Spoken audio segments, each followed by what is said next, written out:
Los saludo en otro capítulo más de Consultorio Jurídico para hablar de un tema legal de su interés. Hoy estaremos hablando sobre los accidentes de tránsito, el papel de las aseguradoras y un tema en particular y son las demandas en estos casos.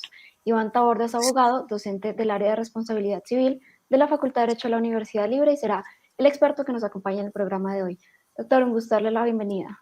Diana, muchísimas gracias por la invitación. Un saludo a todas las personas que nos acompañan hasta ahora.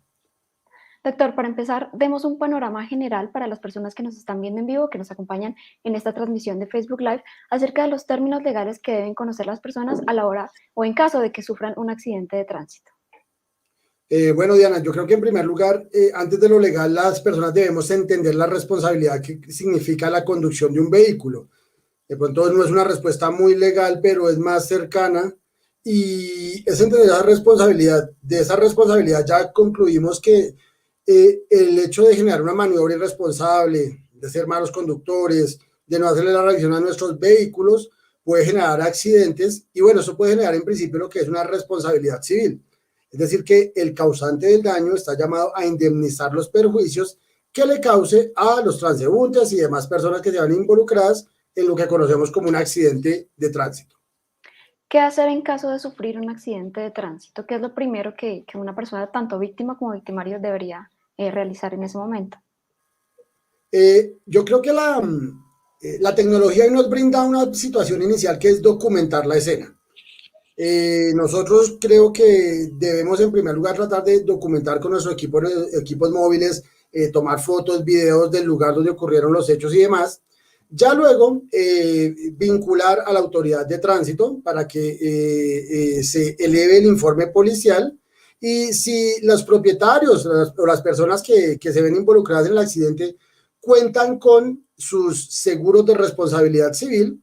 Muchas aseguradoras prestan un servicio al lugar del accidente con la remisión de un abogado y pues puede colaborar si la situación no es tan grave, ¿no? Si no compromete heridos, lograr un acuerdo entre las partes, pero digamos que los consejos serían documentar, llamar a la autoridad de tránsito para elevar y bueno, si es del caso, tratar de establecer una solución amigable si la situación lo permite. Bien, los invito a todas las personas que nos están viendo a esta hora a que participen de este consultorio jurídico. Recuerden que ustedes nos pueden hacer llegar sus preguntas en los comentarios en las redes sociales del Tiempo, en esta transmisión, y el doctor Taborda estará resolviendo algunas de ellas. Bien, doctor, y continuando con el tema, ¿cuáles serían esos daños que son más frecuentes en los accidentes de tránsito? Bueno, un accidente de tránsito puede ser el inicio a dos situaciones. El daño material, que coloquialmente dicen las personas, solo son latas, solo compromete daños al vehículo.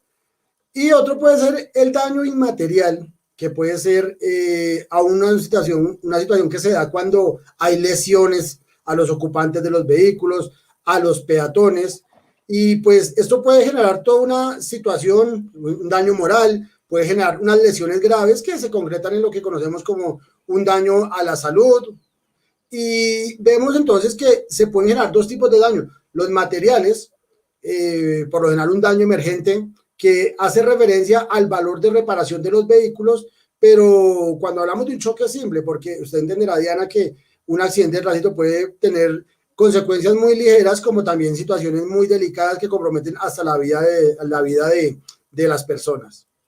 Y en ese sentido, ¿cuál es el papel de las aseguradoras en los accidentes de tránsito?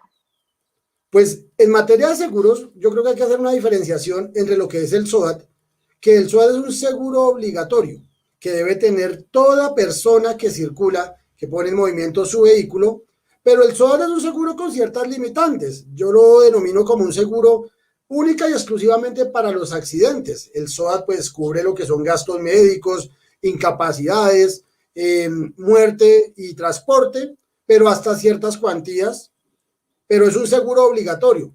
Ahora viene por el otro lado un seguro que es facultativo, es decir, que nosotros podemos contratar con aseguradoras contratos, seguros de responsabilidad civil extracontractual, y digamos que estos seguros van a cubrir un mayor margen de daños causados a esos terceros. Entonces, aclaremos que el SOAT es obligatorio, mientras que muchas personas por seguridad contratan adicionalmente un seguro de daños de responsabilidad civil que tenga unos amparos importantes frente a las personas que se han visto afectadas. Bien, doctor, ¿hasta dónde responde el seguro y hasta dónde la persona que pudo causar el accidente de tránsito? Digamos que el SOAT, si vamos a hacer, dividir la respuesta en tres momentos. El SOAT cubre gastos médicos hasta 800 salarios mínimos diarios, ¿no? Claro, salarios mínimos diarios. También cubre por incapacidad en hasta 180 salarios, transporte de víctimas 10 salarios. Esos son los límites del SOAT. Los seguros de responsabilidad civil hay que ver lo que se haya contratado. Es decir, que hay aseguradoras que tienen ciertos cubrimientos en daño material, entiéndase lucro cesante, daño emergente. Otras aseguradoras pueden restringir. Entonces, es muy importante que la persona al momento de contratar su seguro de responsabilidad civil entienda con absoluta claridad qué le cubre y qué no le cubre ese seguro, ¿cierto? Que contrató de forma adicional. Ahora, si la aseguradora no cancela, si la aseguradora no paga o el que causa el daño no tiene seguro, conforme a las disposiciones en materia civil, esa persona está llamada a indemnizar los daños causados hasta el monto que acredite la víctima, si es del caso, ante un juez, si no se llega a una solución ante que podría darse a través de una conciliación o también a través de una transacción. Quiere decir que la recomendación principal de usted como abogado en estos casos es contar con estos seguros para que la persona que causa involuntariamente un accidente de tránsito tenga que responder por estos daños. La verdad, si es una situación de cobertura importante, pues el SOAT no, digamos, es un deber, es una obligación de todos los que conducimos tener el SOAT vigente, ya que resulta muy útil en caso de un accidente, situación de la cual nadie podría estar preparado para ello. Los otros seguros realmente brindan acercamientos, facilitan a veces el arreglo cuando es un tema de latas, pero también tienen unos amparos importantes frente a las víctimas y los daños que cubran. Pero reitero, Diana, que es bien importante entender la aseguradora hasta qué monto cubre, y la aseguradora también debe ser absolutamente transparente con la persona que contrata, indicándole qué exclusiones hay, ya que existe un gran mercado de seguros, pero también cada aseguradora puede establecer unas exclusiones. Entonces, quien contrata un seguro puede tener una falsa idea de que tal situación, tal daño es cubierto por su aseguradora, cuando revisada la carátula de la póliza, esto no fue así. Entonces, la información debe ser completamente suficiente frente a las personas que contratan los seguros, y también una tarea importante de las aseguradoras. Nos dice Wilmer Tobo a través de YouTube, ¿cuál sería el caso si el vehículo se pasa el semáforo en rojo, lo niega, por lo cual dure 2 meses incapacitado y aún con secuelas al caminar? ¿Qué decirle a este usuario? Bueno, entonces al usuario le contestamos que la persona desconoce una norma de tránsito y al desconocerla se encuentra inmerso en una responsabilidad civil. Si le causó esos daños que nuestro cibernauta describe, puede legitimarse en una acción de responsabilidad civil y solicitar los daños que se le causaron, eso sí, con la labor de cuantificarlos, establecer cuál fue el monto de los mismos y acudir ante el juez para que declare civilmente responsable a esta persona, ¿no? Es una triste realidad que algunas personas causen un accidente y simplemente muchas veces se hallen en situación de escape, no atiendan a su víctima, y aquí vemos un claro ejemplo de una situación que genera responsabilidad civil como tal. Doctor, para complementar un poquito la respuesta para este usuario, ¿después de cuánto tiempo puede un usuario que fue víctima de un accidente pues presentar este tipo de recursos o digamos que pelear de alguna forma porque le respondan por este daño? Bueno, digamos que frente a la responsabilidad civil hay varios escenarios. El conducir vehículos nos delimita la discusión a lo que es la responsabilidad civil por actividad peligrosa, que él tendría un plazo de máximo 10 años para demandarla bajo este régimen. Otra cosa muy distinta, las aseguradoras, quienes pueden alegar prescripción porque los términos son más cortos, como establece el Código de Comercio, una prescripción de 2 y otra de 5 años. Entonces, lo ideal es que la persona, si involucra asegurada, no deje pasar un tiempo tan extenso, en la medida que algunos efectos por el paso del tiempo podrían liberar a las aseguradoras. Claro está, en el caso de que se haya contratado. De lo contrario, el debate de responsabilidad civil, aclaro, porque otra cosa, Diana, que de pronto no he mencionado, es que también se puede configurar un delito, como son las lesiones culposas al transeúnte. Eso se adelantaría, pues, ante la autoridad competente, pero también del delito, que quede claro, se genera la obligación de resarcir el daño.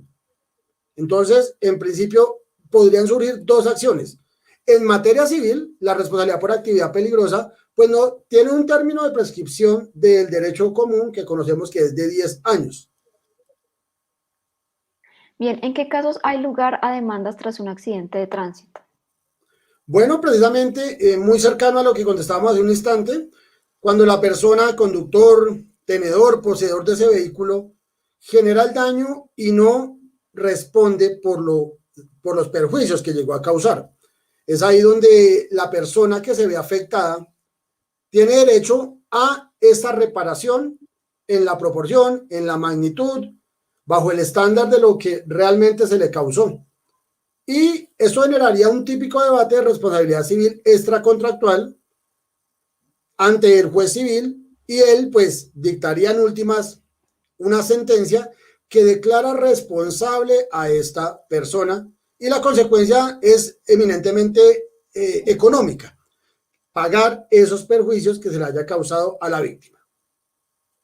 Nos dice Edwin Garzón en Facebook, gracias por participar de este consultorio. Nos dice, tengo un taxi y el conductor se dio la fuga y se dieron cuenta qué implicaciones tengo como dueño. Bueno, muy importante esa pregunta a nuestro cibernauta porque precisamente cuando se tiene un vehículo de servicio público, se está explotando esa actividad peligrosa. Es decir, que el propietario de ese taxi, así como su empresa, están lucrándose de esa conducción del vehículo y en estas unidades se vería comprometida también la responsabilidad del propietario. Cuenta aquí la pregunta, que quien iba conduciendo se da a la huida, él es el que causa directamente el daño, él fue el de la maniobra irresponsable, diríamos, pero civilmente podrían llegar a responder personas ajenas al momento del accidente. En este caso podríamos citar al propietario del taxi y bueno, entonces ahí vendría también una vinculación, se miraría si la empresa afiliada a la cual se afilió el taxi también estaría comprometida. Es muy común que en estos escenarios se persiga la indemnización frente a estas personas naturales o jurídicas. Bien, esto nos da pie para entrar en un tema que es mito o realidad y para este caso tenemos si es, doctor, falso o verdadero, que siempre debe responder el propietario del vehículo que está involucrado en un accidente de tránsito. Pues Diana, curiosamente eso es falso porque usted no responde por ser propietario. No confundamos algo. Al propietario siempre lo van a demandar. El propietario siempre es el que primero pensamos. Es lógico. Lo que pasa es que existen excepciones donde el propietario ha transferido ya sea la posesión o la tenencia del bien, lo que se llama en derecho, ha transferido el poder de gobierno, el poder de dirección sobre el vehículo y entonces ese propietario no responde por ser propietario, sino por tener la dirección en el manejo del vehículo. Es común, si me permites el ejemplo, Diana, una persona que venda su vehículo pero no haga el traspaso. Esa persona seguirá figurando como propietaria, pero quien generó el daño meses después es un tercero, es un poseedor y el propietario del vehículo podría alegar en su beneficio que él había transferido ese control de dominio, ese control de gobierno sobre el vehículo, esa autonomía en su manejo, en su operación. Bien, nos dice otro usuario en Facebook, cuando hay un choque entre dos motos y no llegó nunca al tránsito, las dos personas quedaron lesionadas, ¿alguna de ellas tiene que responder por los daños? Bueno, si no llega el tránsito, en ocasiones resulta curioso, pero suele darse por lo extensa que es la ciudad, se tendría que analizar en concreto cuál de los dos tuvo la incidencia en el accidente. Porque el hecho de que los dos anden en motocicleta no precisaría que los dos fueron responsables, ya que uno de los conductores de la motocicleta puede acatar las normas de tránsito, mientras que el otro pudo haber desconocido las mismas. Entonces, Diana, esta es una situación particular que necesariamente tiene que ventilarse bajo lo que ocurrió precisamente, con una situación en contra a veces la inexistencia del informe policial de tránsito, que muchas veces da luces acerca de lo que ocurrió realmente. Y vamos con otra pregunta de Roberto González, quien nos dice: hace 2 años vendí un vehículo, pero hace poco me di cuenta que en el SIM rechazaron el radicado de cambio de propietario. También aparecen comparendos electrónicos y no sé qué hacer. El carro ya no lo tengo yo. ¿Qué decirle a este usuario, doctor? Bueno, entonces es una situación bien importante, ya que podría de pronto tratar de acudir a una figurita que es el traspaso abierto. Debe indicarle a la oficina de tránsito o documentarse muy bien ante la oficina de tránsito, informar que precisamente hace un tiempo él transfirió el vehículo. Entonces, al transferir ese vehículo, o bueno, al haberlo vendido, pero cometer el error de no hacer el traspaso de pronto, o la devolución la devolución está justificada, hay que verificar si se puede superar el motivo de devolución del traspaso, alguna corrección, hacerlo a la mayor brevedad, o de lo contrario, informar a la oficina de tránsito que pues ha sido transferido ese control sobre el vehículo para que a futuro no se vea comprometido en situaciones como estas por un accidente o le sigan llegando a su nombre infracciones de tránsito. Nos dice también por otra parte Juan Sebastián Espinosa: si el propietario ha vendido el vehículo, entonces ¿a quién se le acarrea la responsabilidad en un accidente de tránsito? Bueno, repito, no se responde por ser propietario. Igual, imaginémonos que como conductor cause un accidente, pero a los pocos días vendo el vehículo. Indiscutiblemente, el certificado de tradición del vehículo nos informa el récord de los propietarios, pudiendo entonces adelantar la acción contra el antiguo propietario, quien fue, en esta teoría, pues, el causante del daño. Entonces se puede adelantar la acción que hemos hablado, Diana, de responsabilidad civil frente a la persona que al momento conducía el vehículo.